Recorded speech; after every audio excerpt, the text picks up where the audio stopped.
The football team at Arkansas State lost two members of its family over the offseason, one a player and the other an equipment manager.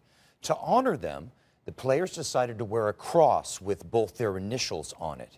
However, the athletic director said he had no choice but to remove the crosses after he received a message from the university's legal counsel.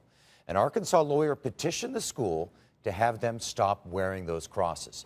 Joining us now, Jonathan Saenz, president of Texas Values, to talk about this. And Jonathan, real quickly, what's your initial take on this sort of a story? Well, it's outrageous that a private decision and private speech of individual students is being attacked so viciously by the university, simply because the type of symbol that these students decided to use to honor their fallen player on their team was a religious one, was a cross. And so for the students to be left with the decision to either deface the cross and turn it into a plus sign, as we're hearing from the university, right, or to remove the cross altogether, this is hatred, this is bigotry, and this is unconstitutional discrimination of the worst kind.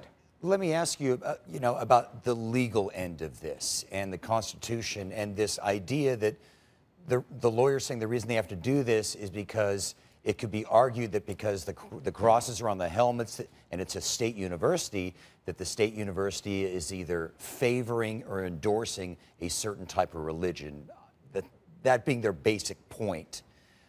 You just said that this was an expression of private speech.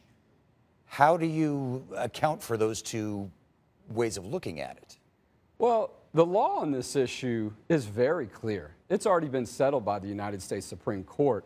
There's a case involving the University of Virginia where the Supreme Court has talked about this and said that when you treat students this way regarding their private speech and target them in this way simply because their speech may be religious while allowing other forms of speech, which is exactly what happened here.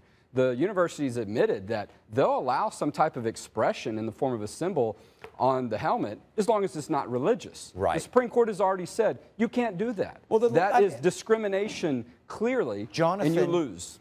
Then why doesn't somebody take this case to court? Why doesn't somebody argue this case? If you think this is a winnable case for you, how come somebody isn't giving it a shot? Well, we're just hearing about this in the past 24 hours. So we're looking at this. There are other legal experts in the state of Texas that have worked on these cases across the country that are looking at this.